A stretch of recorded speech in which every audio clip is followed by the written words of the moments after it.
What are you doing for the eclipse? So I'm going this weekend. I'm going to Virginia with Emily for a wedding, and then when I get back, I'm flying down to San Antonio. Ooh.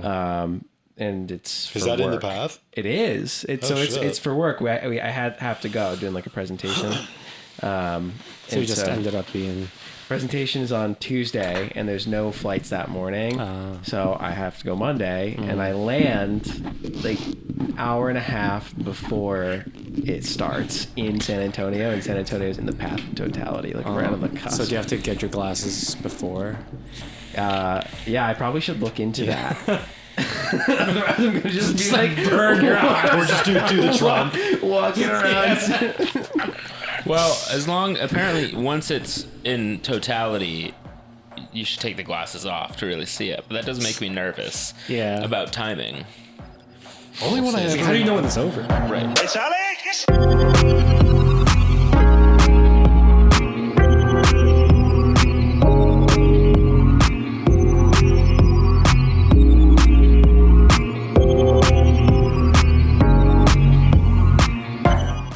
It's episode 270 of View from 202. All four of us here, Brit, Cork, Sam, and Peaches, after a 1-1 draw away to Orlando. It's a rainy day here in Brooklyn. The Mets have yet to throw their first pitch. What else is new? But maybe that's better for the podcast, as we won't be distracted with the game on in the background. I don't know. We just watched the All Access video, and I saw that they had baseball on in the background in the workout room for the Red Bulls. So that's how you know 'tis the season, I suppose. But 1-1 is the name of the game. Just one match to talk about this week.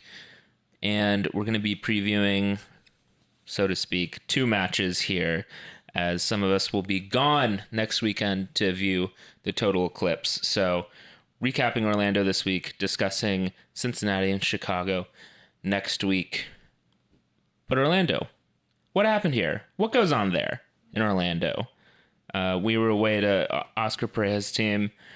We go up early from a penalty earned by Dylan Nealis, converted by Lewis Morgan, adding to his goal tally for the year. But alas, we do not hold on, as we conceded 89th minute own goal from Noah Ayla. I'm conceding that all of the Apple broadcasters are saying it Ayla, so maybe we'll just go with that. To end the game, 1-1. What's the story of this game?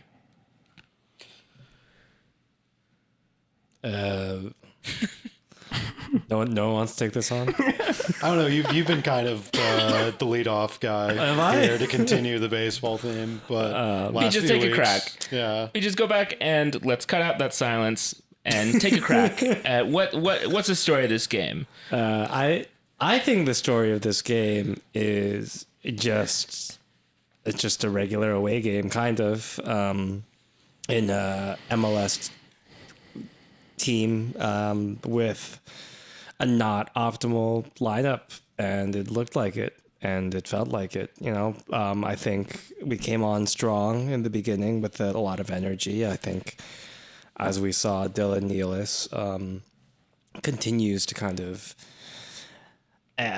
be good enough, if not better, at being able to do certain things, and eventually to play right back. Play right back, but also to be able to basically create a goal for us through that penalty that you had mentioned, and just kind of letting the other team back in without applying too much offensive pressure, and kind of letting that game state take over all the way until the end, where the pressure finally lets up into kind of the final minutes of the game, which could have been controlled better, but also it felt not like a superlative game, but also I'm not disappointed. I think that's why we were all kind of like a little meh about it. I mean, I think that this Orlando team attacked a little bit better than Miami did. Just like consistently throughout the 90 minutes, tested our defense and our midfield more so than, last week. And I thought that our defense and our midfield, or maybe our deeper, like lying midfield did a pretty good job, all things considered.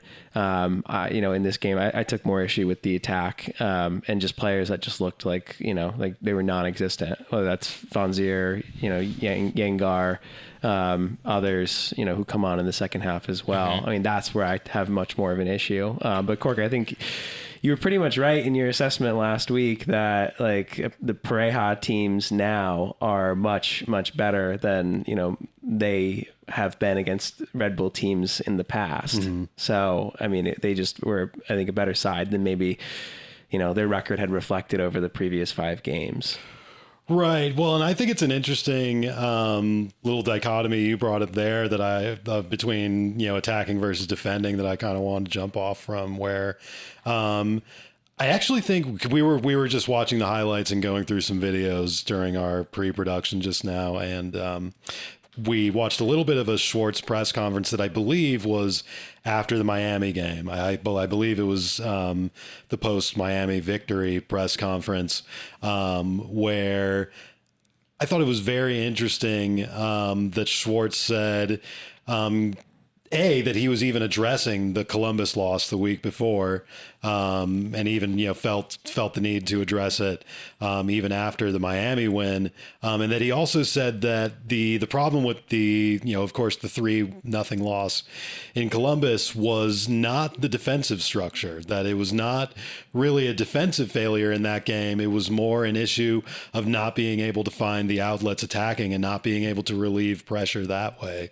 that left Columbus, or that allowed Columbus to keep them under siege for the whole game and eventually getting 3 goals out of it. And I think that's, any way you take it, it's just a refreshingly detailed and kind of expansive way of looking at things, and a respectful way of treating your audience with intelligence to to kind of explain things that counterintuitively, but and it's also I think a big part of what we saw in this Orlando game, and it's just some of the games this year where the team has taken an early lead, because I think it was a little bit of a theme during the Struber years that this team would build a lot of its game plan around getting an early goal, and that, having energy early and getting in front early was crucial for the tactics and crucial for the system. And, that all seemed to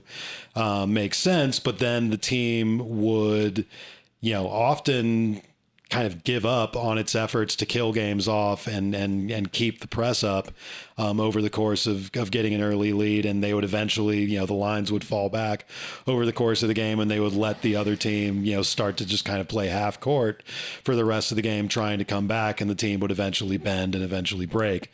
And I think Schwartz mentioning this about the losses being failures of attacking an offensive outlet rather than defensive structure are interesting, ways of looking at it that seem to be conscious of that. And I think in this Orlando game, you saw an example of the peril of that. I don't think Schwartz necessarily wanted this to be the case, but the team did kind of lose its energy over the second half. The lines did fall back. They started allowing Orlando to kind of move the ball around and find space wherever they could attack best, most deliberately, and eventually Orlando generated kind of a lot of chances in that second half, and eventually the one that ended up getting turned in. And in a vacuum, I kind of like Peaches led off with just now, I think the way this game played out is sort of a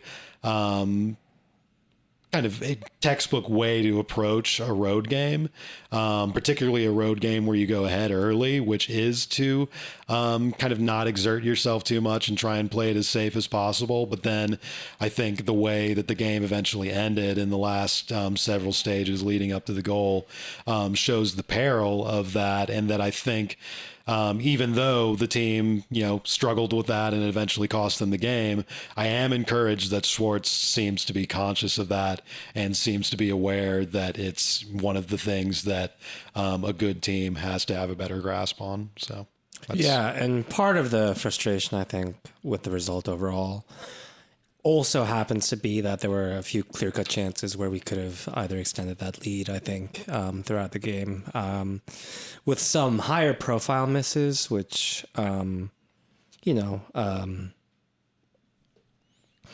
think Iyengar was particularly frustrating for me because he was getting into good positions, and there were times where he could have just had a little bit more composure, maybe, or a little just taken a better touch. But I'm struggling to like differentiate him from like all the other like just like rando wingers we've had over the last like 5 years.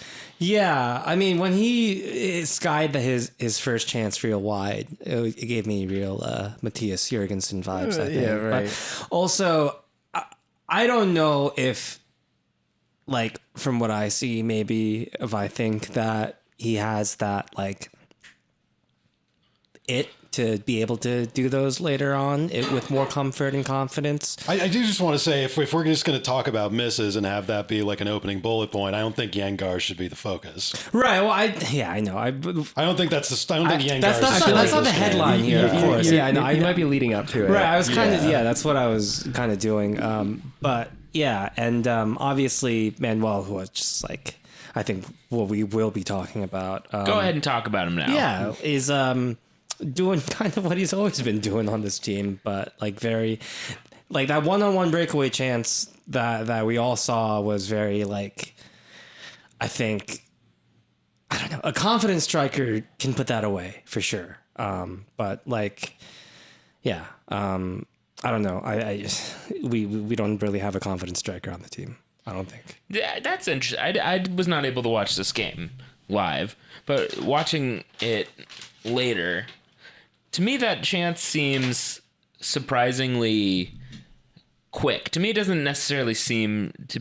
I wouldn't think to call it an issue of confidence there. Maybe technique, maybe skill, but it's not like Manuel has the time to take several touches and get in his head there, right? Like, I guess this is another way of saying that maybe the chance is maybe not really a sitter like people are presenting it to be. And this is the chance we're talking about in the second half, around the 70-something minute, right? Where there's a long ball of some sort that gets to Manuel, and the keeper jumps off of his line, and Manuel once or was it first time or second time? I don't know. We just watched this. It was in that kind of awkward no man's land. Yeah. Kind of. It wasn't like a clearly cut out chance the way it would have been if the team was a little more advanced and the defense was a little more, the back line was a little more, tucked back, and there's just a little less time for everybody to react. When there's a long ball like that out into miles of space, that actually tends to favor the goalkeeper, who has more time to decide to commit to come out and cut off an angle. And this kind of sounds like us being kind of contrarian, and it is, but it's also like, yeah, it was a obviously sort of chance that you don't get many of, and that a good team capitalizes on, and maybe to lean on Peach's way of putting it, a confident striker maybe just kind of unconsciously finds a way to put away, but not necessarily it wouldn't have made the tap in meter as we right. often use as a kind of litmus test on this show. So yeah, I mean, that's kind of it, but it's also, I think, maybe this is just kind of the theme that I've had with a few of my comments so far on the game, where it's just like, yeah, a good team puts away a chance like that. A good team grinds out a clean sheet in a game like this. A good team just doesn't, and ends up with 3 points instead of 1 or maybe 0 in this game. But I don't think anybody's under any illusion that this is necessarily a finished good team yet, or I don't think anybody should be under that illusion yet, especially this early in the season, especially with still integrating a lot of players. Speaking of integrating players, worth bringing up at this point, 15, 20 minutes into the episode analyzing this game, here's a name some of the older Red Bulls fans might remember. Emil Forsberg was not in this game, did not just wasn't in this game. And, team still looked kind of the same way it did through a lot of this season so far. Yeah.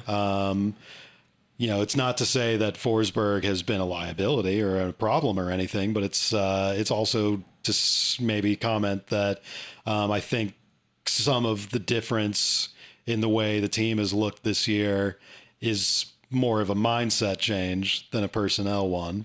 Really over the course of this game and the Miami game last week, it's pretty much all the same players that Gerhard Struber said were a bunch of losers and couldn't be expected to do anything. Down to Wiki Carmona. Right. So, I think that's another interesting angle or, takeaway to have from this game and the game last week. And just, how the team, to go circle back to how I started this with that, I don't think this is the best version of this team that we're seeing the last few weeks. It's not a guarantee that they'll get any better than this, but we'll see how they build once Forsberg is back and healthy, and maybe with a more stable domestic situation, and when Yengar is more settled in, and when some of the kind of depth chart, hierarchies get sorted out, we'll finally see how this team looks in big games. But in the meantime, they're doing reasonably well in some of these kind of makeshift early season games. So it's encouraging. Yeah. Before we move on too quickly, just going to fact check myself and on the Manuel chance. It wasn't quite a long ball. It was a well-worked little combination from Morgan, I believe, to Frankie, who slides in a ball pretty well, but he's in his own half. But the point stands. I think Manuel takes one chance, but it's a quick chance. He sees a lot of space because the goalkeeper is standing. Maybe he could have rounded them, but I stand by the characterization. On the Forsberg point, or go ahead. Well, I was going to say, my final point on the Manuel chance is, I don't disagree that it wasn't an easy chance, but I do think that he made the wrong decision in how he wanted to finish that, or did not get the technique off. And I wonder, if he just, in his peripheral vision, he saw that the goalkeeper was still up and probably not going to be able to get down in time, and just was like, oh, I can slide one under him. And when it could have been another option, just round him or something. I think he could have rounded him, but I also am not a striker. I'm not a professional football player, so what do I know? But with Forsberg, it is worth noting, I think, that he was listed as questionable or out with a hamstring knock. And this is, he last featured in international play for Sweden. That's also when the, news, his wife's Instagram post went up, saying that he has sort of just abandoned his family. So, maybe... Who knows why Forsberg? I mean, he's listed as out with a hamstring tweak. Not unique. Was there any sign that he was at the game or with the team at all or anything after being made captain and figurehead of this whole thing? I did not see anything. Yeah. I didn't look specifically for him, so maybe he was in the photos. But just when reviewing highlights and everything in photos, I haven't seen anything of Forsberg, so we'll see. We'll see if Forsberg is back again. I think the glass half full take is that the team has been able to get 4 points out of these two games without their captain, and I think he's looked pretty good on the field so far. I think it's still a good point that maybe the mind shift change has been more substantial than the literal presence of him on the field. But it's promising that we're still able to get results here. I have either way. One pessimistic, possibly outlook on what affects this team the most is we seem to only perform under cold, rainy Stoke conditions. Oh yeah. Right? That's just half of the season now.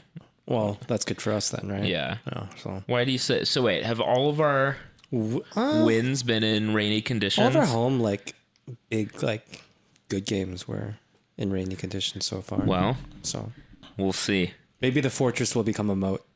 Yeah. Hey, every fortress needs its moat, I guess. Yeah, the Meadowlands. Yeah. But yeah, and I think also in comparison to last year, and building off what Cork said about Struber, sort of alluding to his squad as being not good enough for him, it's a refreshing change of pace to be saying, oh, wow, the results are pretty good considering that this team is incomplete and sort of stitched together. Whereas last year, I think we'd be looking at 0 points at all these things and being like, well, what do you expect? I think that's what Struber was saying, is like sort of like the team's not ready. We have to have a bunch of harsh learnings, in order to prepare. But the difference with Schwartz is really felt, I think, so far this season. And yeah, we're complaining more about the roster than he is. That's true. It's nice to see Lewis Morgan thriving, the player who Struber, when teed up to talk about how great of a player was, said he was a lazy loser in public. So, yeah, good to see these players doing well now that they have a manager who's actually supportive. Yeah. In terms of lineup choices, I mean, when you mentioned suboptimal lineup, what we had, of course, was Dylan Nealis at right back, but Kyle Duncan at left back again. Still, he lasted 76 minutes. Yeah, still wild that's what we're dealing with, especially since it's not that Tolkien's hurt. It's that he's getting called up to the national team, which we can semi predictably, or, bake into our planning. Yeah. So, I guess they are just building that into their plans, and they think that's okay. It's still sort of wild to me. I don't know. But we also had Stroud and Amaya in midfield, and then Carmona and Yengar out wide.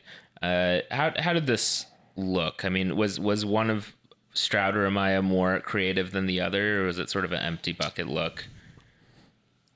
I mean, Amaya, I think, is just naturally, more of a, kind of impetuous force in any midfield setup he plays in, no matter what kind of space he's operating in. But Stroud is proven to be, I kind of maybe this can be called slandering him a week or two ago when I, kind of described him as a bit of a generic player. But as far as just, being that generic player, carrying that water, running, making or, covering the ground that a player in that sort of role has to, he's, done the job fairly well the last couple of weeks. So, I mean, that's certainly a foundation to expand upon. I feel like it's kind of an inverse of what we have with Edelman, where Edelman is, such a quick, nifty passer and has such, clean technique that stands out. Whereas kind of the more kind of graft side of his game is a bit lacking. It's a nice compliment with a player like Stroud, and it's a good little kind of choice when they're both available that Schwartz gets to make. Yeah, I mean, I think that Stroud is like kind of, I think we use the term NPC for his performance. I was trying to be nice with generic, but yeah, I might have said NPC also. I think I don't know if I said it or Peaches said it a few weeks ago about just like the performance in the wing, which I mean, I don't think he's a great winger. Yeah, but, that's for wing especially. But true. he has been playing really well centrally. I've liked how he's been playing. And, he's not like the ideal person to play in that position, and I think we've said that multiple times. We need more depth in that role, but I really love that Edelman has some competition for that position, and it should help sharpen his game a little bit too, especially after just a really poor performance that resulted in a suspension that I think we've all said quite a bit about. Stroud reminds me of like a 2014 Eric Alexander kind of almost, Okay. in terms of like his utility on the team, where it's really good. As far as being a real generic midfielder. Yeah, exactly. But like, I think that's really good to have as... They kind of look alike too. I mean, well, that's really good to have as like... Not to be racist towards whites. But... It's really good to have as like the third guy though, instead of like as your starter, which I think is really good. Yeah. But another thing about Stroud is that like that motherfucker loves to get tackled. He's really good at He's like really taking good a at foul. getting like fouled, and he kind of fits that role pretty well. Like he stops plays sometimes by earning some fouls. Even like some dangerous like plays, he like manages to break up some of that inertia when it goes against us too, which can be appreciated. And is maybe because he's so generic looking that, you know, it's just like, oh, I could just run over this guy. No one will care. But, you know, yeah, good. He needs to get a more generic name to fit the persona. Peter Stroud? Peter Stroud is too exotic. We need a John Stroud. We need a Matt Stroud. We need a. Here, I was thinking Stroud was the too exotic part. Oh yeah, that too. Peter, like 30 years ago, is the generic level. Yeah. Did Edelman serve his suspension this game? To Orlando, yeah. Okay. Well, that's good that we got it out of the way. And then I guess Tolkien just was not fit yet or not back yet. He was diseased with national team duty. Yeah. I mean, he played. He had a sub appearance. Yeah. Oh, right. Sorry. I think it was a thing where Schwartz just kind of wanted to see if he could keep the good vibes rolling from the Miami game, and honestly, that's a strategy sometimes. Yeah. I mean, I don't hate it. Kind of reward guys who got you a good result as part of that too. Especially with Forsberg not being available again, might as well go ahead and try that again. So I don't hate that as a way of approaching this game. And it turned out, obviously didn't win, but wasn't a disaster. Good enough. Also kills two birds with one stone in terms of like managing minutes for a lot of players. Right. Yeah. And we did see a Nealis Reyes pairing again. So Reyes got 2 starts on the season. Ayla came in for him in the second half after it looked like he took a knock.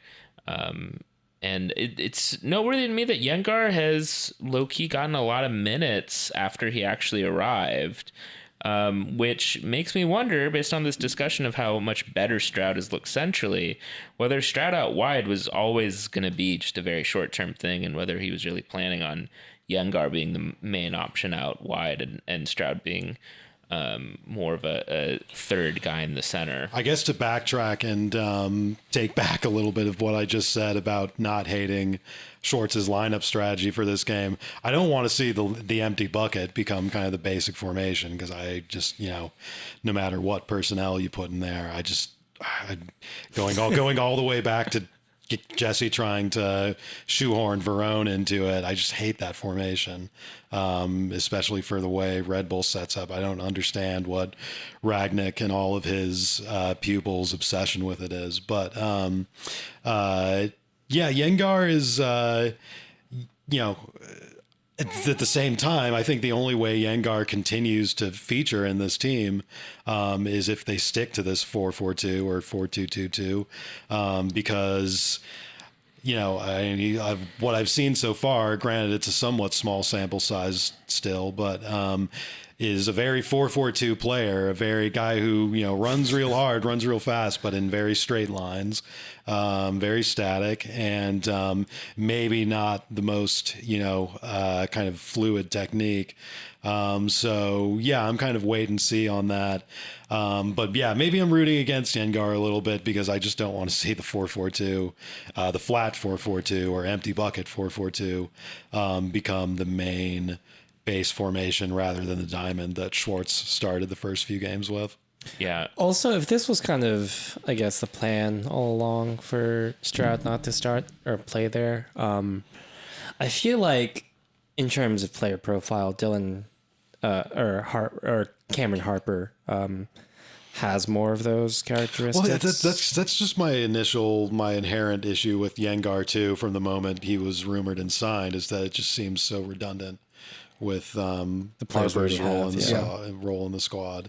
So it, I would think if you want another wide attacker, you get an attacker who, maybe has a little bit more kind of side to side movement in his game than Harper does. And if you want another fullback, then get one who is a more kind of trained, robust fullback, maybe even a left footed one, so that Duncan can be, unleashed more on the right, and you don't have to play him on the left. So yeah, I don't know. Weird signing that I'm still, I don't know. He's going to have to show me a lot.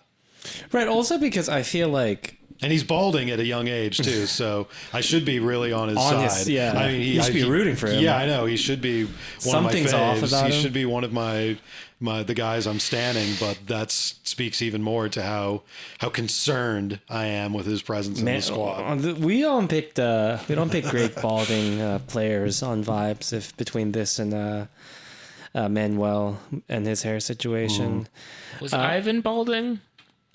I feel Andreas like Ivan? Yeah. I think he just He had had a pretty good big hair. widow's peak though. Okay. Yeah, he's Romanian. But like we're kind of noticing that this squad is doing better under more direction and better to me what seems like coaching. So They're allowed to play soccer. I would have liked to see more of Cameron Harper try to grow into this squad. I think he's like at that age where he would have been getting those minutes, and it's almost unfortunate. Like he has Yengar almost as a roadblock, and I think they're almost in similar levels technically. So it's kind of frustrating on that level. I agree on paper, although I have to admit I have not been super impressed by Harper so far this season. But hopefully there's more opportunity for him to still break into the squad. But it just does seem like a rare logjam on the squad so far with Yengar, Harper, and then in theory Duncan as another wide right option, Dylan Nealis, and then I think the plan was probably not to have Morgan be an out and out, leading the line striker so far. So you could even categorize Morgan as a player that could spend time on the right out there. It's a lot of guys in one area where we arguably could use a little bit of help on the left or in the central midfield. And maybe the empty bucket is going to be a look that we get when Forsberg is out most of the time. I don't know. We'll have to see. But I also think that maybe it's a formation that will be difficult, especially with the type of strikers that we have. I think, the Morgan and Von Zer pairing did not rip apart Orlando quite as easily as they did with Miami, and I think that their profile doesn't maybe lend itself as much to the empty bucket in when they're not facing a understaffed Miami side in the rain. But we'll see. Maybe if we get that number 9 signing. Did you see, guys, that New York Red Bulls posted that we've signed Timo Werner yesterday on April 1st? But yeah, we'll have to see about that. But yeah, ultimately solid result. 1-1 away. You like to win at home, draw away, and they did that. The team is still pretty high up in the table so far. 11 points through 6. That has us good for 4th place at this part of the season, and we have a game in hand on Miami as well. Our next opponents are none other than FC Cincinnati and Chicago Fire FC. You mean we're not going to talk about the 6,000% increase in engagement on Dante Van Zier giving his jacket? Yeah, that was reported by Dobis PR, right? Yeah. Thank goodness we've been sending Dobis PR those checks in order to do our analytics and tracking. Yeah, folks, you may have thought winning 4-0 was big, but what if I told you we got 6,000 faves? That's the real win. The Dante Van Zier character reclamation arc. Yeah, there's something going on there. I don't know. Yeah, we'll see. We've got our eyes on that. But yeah, Cincinnati's this weekend away at Cincinnati, and then we will be playing Chicago at home. So kind of an interesting pairing of results here. Cincinnati, another top of the table team, as it were, at the very beginning of the season. As a reminder, we've already played Miami and Columbus up near the top of the table. And Cincinnati will mean we will have played the entire top 4, including ourselves, or the entire top 3, just at this early juncture. And we're going to follow it up with Chicago right afterwards, which are not doing well, bottom of the table. So it might be an interesting sort of sample size to see, away at the reigning Shield winners. This looks like another date on the calendar where you might circle it and say, well, as much as we always expect and want to win, this might be one that's understandable to not get one. And then an opportunity to potentially bounce back at home against Chicago. Or am I being too pessimistic? Do you think this squad has the ambition and ability to go into Cincinnati and rattle off a win? I suppose we do have a history of sort of tormenting them there a bit. Have you forgotten that the Shield winner famously struggles next season, usually, I think, sometimes? Is that a thing? I don't know. Making it up. Is Cincinnati in the zone right now? What you're saying? The Cincy zone. I will say I did watch the game they had against City right after the Miami game because I was on high and wanted to just watch City lose as well. And they actually looked pretty bad. Cincinnati didn't have too many. They had a handful of players like out on international, but they had their core starting squad. City had nobody because I think they're kind of tanking anyway right now. Like they're just everything's kind of going wrong over there To fund their stadium, presumably. right. Yeah. So they only ended up winning like 1-0, and City was in the game like the whole time, which was pretty shocking. And it was at Cincinnati as well. So I don't know like if that's any indication of like what we could do going in there. But after watching that game, I feel like actually like that's very much within reach for us to get at least one, but even three. Yeah, I mean they are coming off of a 1-1 draw as well to Charlotte, where they tied it in stoppage time, the 92nd minute. They are already out of CCL. They bowed out to Monterey by a 3-1 aggregate score. So they've had a couple games to really only just focus on MLS here. They got a win against New England, that win that Sam just mentioned against NYCFC, and then that late snatch of a point at Charlotte. Is that a rivalry, a regional rivalry, Cincinnati to Charlotte? It's like kind of close as the crow flies, but I guess I don't know. I mean, Carolina is basically Cincinnati Beach. So. Yeah. So I feel like there. I mean, honestly, Charlotte and New York is more of a derby. Yeah. The bankers derby, the quarter zip derby, which Christian Fuchs really raised the stakes on. But yeah, Cincinnati, Charlotte, that they should maybe build that up. Is Cincinnati, Nashville getting built up? Maybe should. Oh yeah, they're pretty close. I think Cincinnati and Charlotte both refer to themselves as the Queen City too. Oh, that's true. Yeah, all the more so. I brought that up to Kyle, my Yeah. buddy who lives in Charlotte and goes to games, and he just was like, I don't know. So I feel like he's a good like sense of the middle ground Charlotte fan, and I just feel like there's just not a whole lot there. I'm gonna start anytime I go to a new city or just refer to a city, I'm just gonna call it the Queen City. The Queen City. Yeah. It's like, Salt Lake City, Utah, the Queen City. That's the Prophet City. Jacksonville, Florida, the Queen City. Ulaanbaatar, Mongolia, the Queen City. But it looks like Cincinnati, as far as I can tell, will have a full-strength squad. I mean, they played a pretty full-strength squad against Charlotte. They have newly acquired DeAndre Yedlin on their side. They have Miazga was healthy. Miles Robinson. Metro Reject. Yeah, God. Have we unpacked that? Yeah, we did. Yeah, we did. talked about it pretty good. Kubo, of course, Lucho Acosta, as always, such a interesting. My player. opinions on that guy's aged well. Yeah. So I guess. I mean, I feel like we mostly pushed back on you having to hand it to him. Like you don't got to hand it to him necessarily. I only picked the right guys to hand it to. All right, I'll keep that in mind.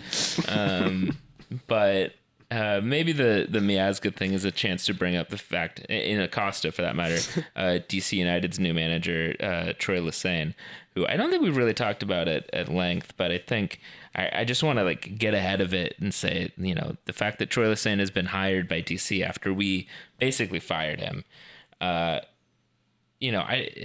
if he gets, it would be insane for him to get a Metro rejected chant when he came here. It doesn't really work that way when you fire someone or when you sell someone.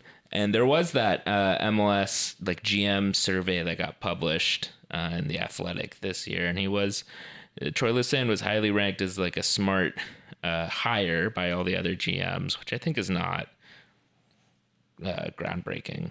Not that surprising, because it's like, he was a guy who's doing all right and seemed to be the next guy up. Certainly the last Red Bull interim coach who was let go and not given the full job did well when he was given a managerial job. Bradley Carnell. That also just reminded me of Robin Fraser, who was like presumably the next guy up for a decade. Right. Finally got a job and then like did okay, I guess. But yeah, didn't Colorado have like one good year under Fraser? I think they did, yeah, like one or two. I think it was an outright failure.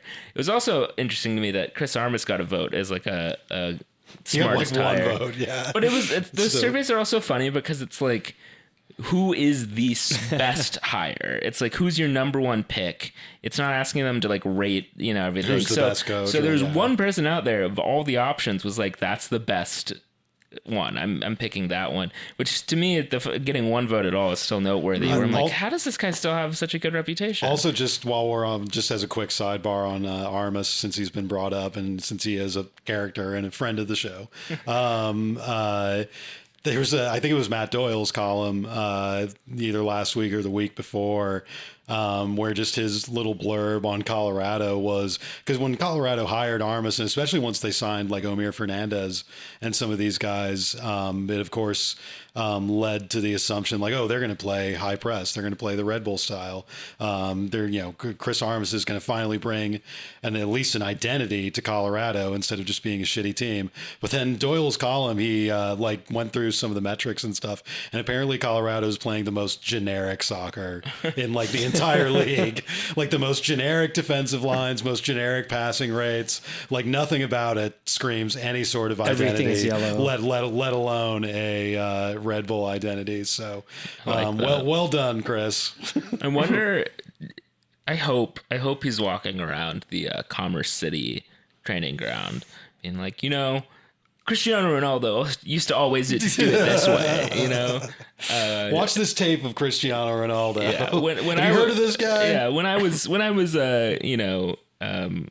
coaching Bruno Fernandes, he always used to tell me, God, I had to really think about who's on United. Who's the next big guy on United these days? You put in a mental image in my head of I Show Speed meeting Chris Armas and Chris Armas telling him that he coached Ronaldo and him going, "You coach Ronaldo?"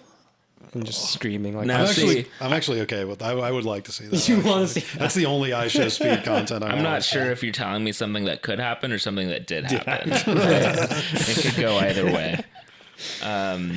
But yeah, Chris, so glad you have a job again. I mean, like, honestly, I think it speaks to just the ability or how useful it is to be an amiable guy.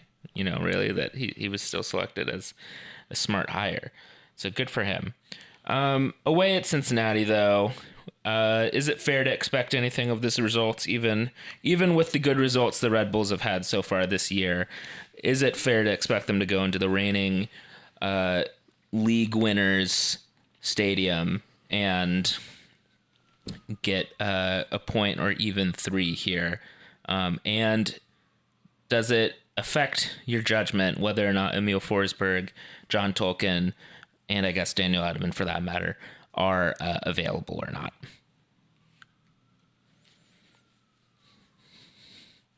I don't know. For me, I don't know if it's fair or not, but I'll answer my own question. I don't know if the presence of Forsberg changes my opinion, though.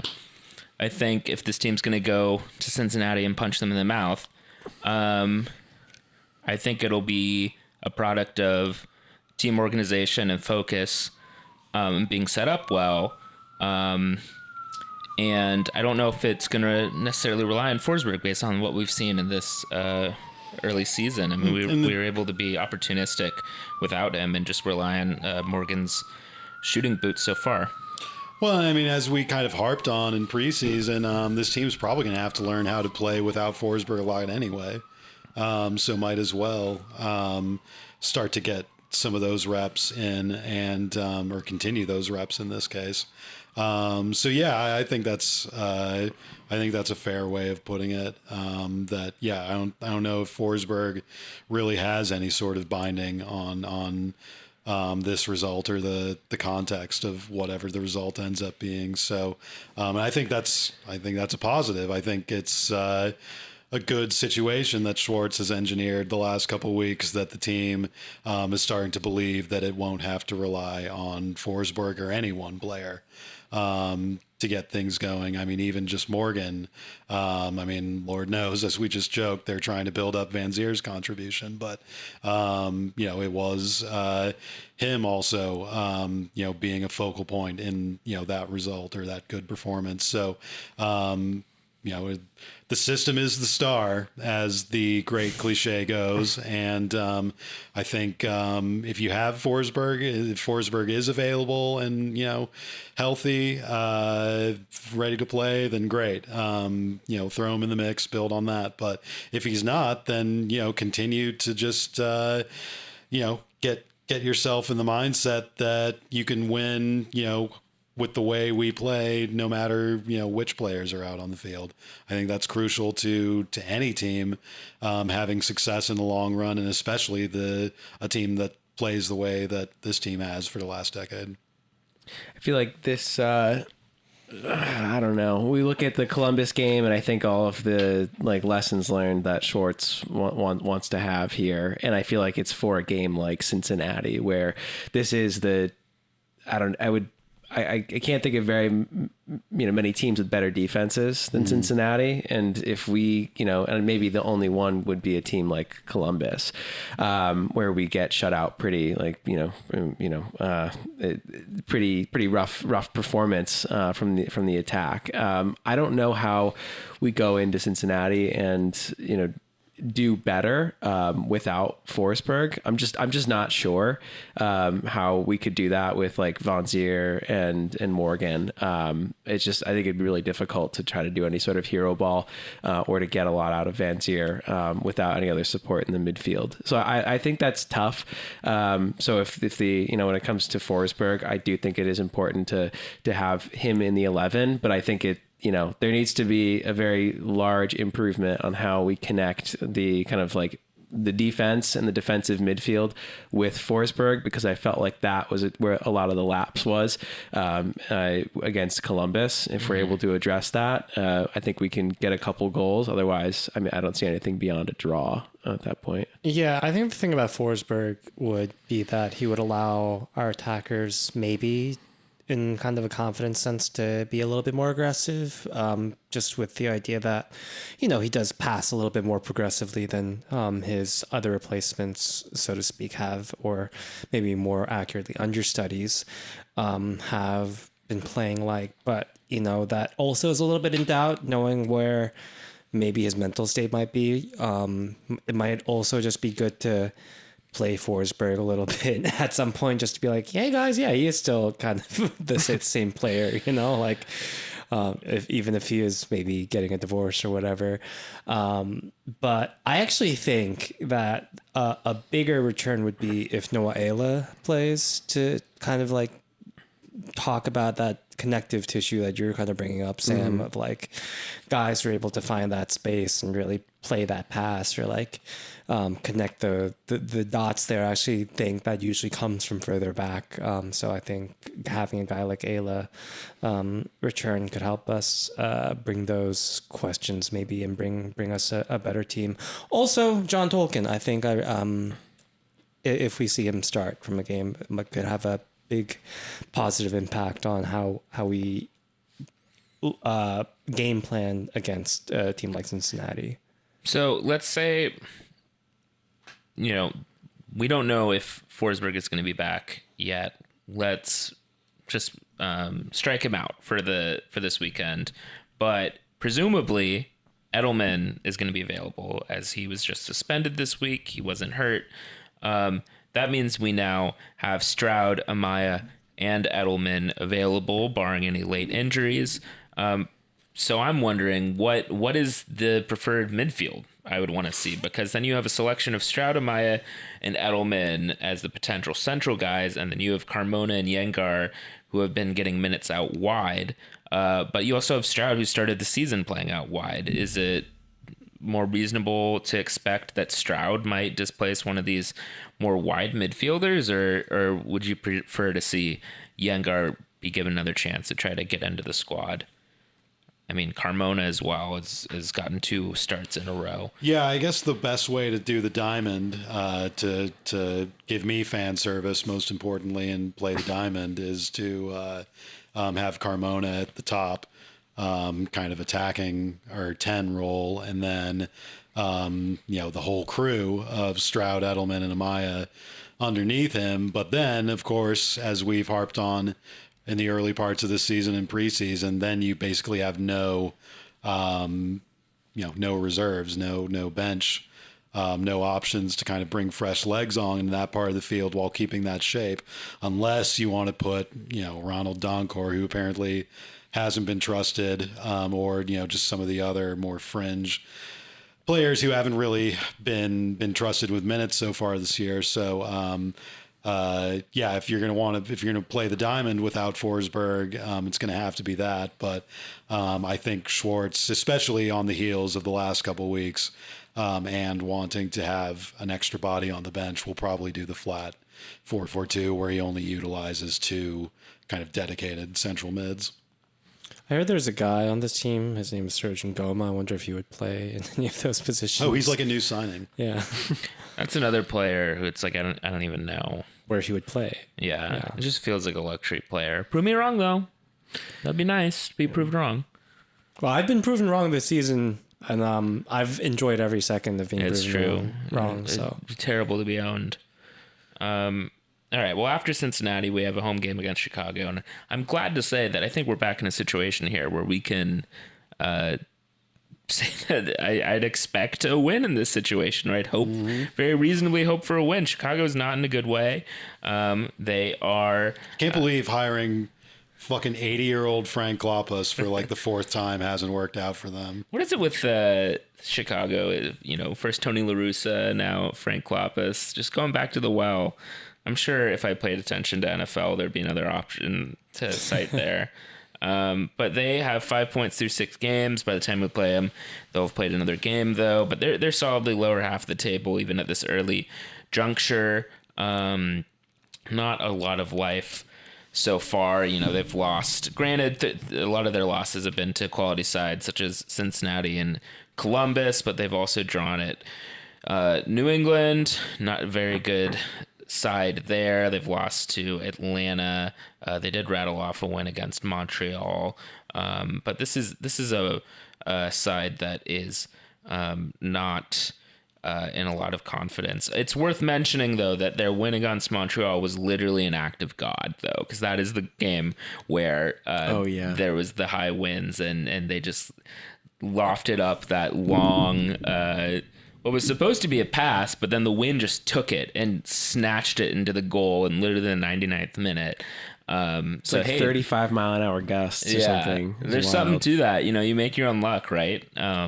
You earn your own blessings, I guess, from Deus Sky Pater. By the way, I'm just going to fact check myself again, and just to avoid a libel case from Frank Klopas, he's 57. Oh, okay. I thought that seemed... Yes, it just does feel like he's been around since a very old time. You were just looking into the future for when they fired him to hire Roy Hodgson later this season. It's right? true. Yeah. Maybe I was doing like a Mandela effect with that, where I was getting him mixed up with Hodgson going back and forth from Palace. Yeah. They do look kind of facially similar. That I is guess. true. Yeah, I could see it. Klopas is British, right? It's Greek. Well, I mean, who else am I thinking of that's British? There's like another old, I don't know. An MLS coach? Yeah. I don't know. I'll think about it next week. Owen Coyle. No, like secretly British, I feel like. Right. I don't know. I think I know who you're talking about. Yeah. not Secretly coming to me British is either. the new spin-off game show from View from 202. Oh yeah, I mean, there's some. It's our card good game ones. that we sell in Target. Yeah, or I feel like another one is like secretly not British, like Rebecca Ferguson, secretly not British, actually Swedish. You wouldn't know. But all right, yeah, and of course, while on the theme of talking about players who don't deserve to get booed, Chicago, of course, now has what's his name? You said it earlier. Tom Barlow. Tom Barlow. No. That's about right. And I did disclaim earlier that I'm feeling like, you know, Brain I fog. have CTE or something Yeah. from heading the ball too much or something. You have So- long CTE. Yeah. But yeah, I mean, I feel like I think one point to drive home, as far as I think what you're getting at about Barlow and what we mentioned with Miazga and stuff earlier, where it's just like maybe you have the impulse to call Tom Barlow a Metro reject, but it's like empirically not true. Right. If there's any player who was not rejected by Metro for years and years, it was Tom Barlow. Warmly embraced by Metro. Player who Metro could not get enough of, apparently, for under multiple managers for years and years. So, like, yeah, definitively not a Metro reject. But if you want to just, you know, if that's your thing that you do for when you see a guy you've heard of, knock your socks off, I guess. Yeah. Not that we have any indication that anyone's going to say that, but just getting out ahead of it. Just in case. You know, you can just point and be like, hey, I know that guy. Or just, you know, point and do like the Once Upon a Time in Hollywood thing of just being like, yeah, just pointing at the screen. You can do that, but it doesn't. There's options. There's ways to say that are not like booing. I get it. I would That's- recommend a polite tennis clap. Sure. I think as the most reasonable reaction to seeing just Yeah, we just saw Lewis Morgan a couple weeks ago be very respectful to his former club, which happens to be the most evil, corrosive club on the face of the earth. So we can be gracious towards Tom Barlow. Yeah, I think let's take Lewis's example and be classy. Yeah. he's the real coach of the movement here. Yeah. Yeah. Well, anything else to say about these two Midwestern teams? Two big old steamboat city teams. Yeah. This is like the new France Derby. Yeah. This is Paw French territory that we're going into. Hopefully we'll make it out alive and still speaking the Queen's English. The King's English, sorry. We've moved on. Last year it felt like every week we were playing the same like four teams over and over again, but now it just feels like we're playing the Midwest constantly. It feels like a little bit more variety, you know? I'm learning more and more about the Heartland every day. Mm-hmm. Yeah, what goes on there? I Maybe don't know. I in usually 2 just weeks. fly over it. We'll know. Until then. Firstly, and the country, till I can get my satisfaction.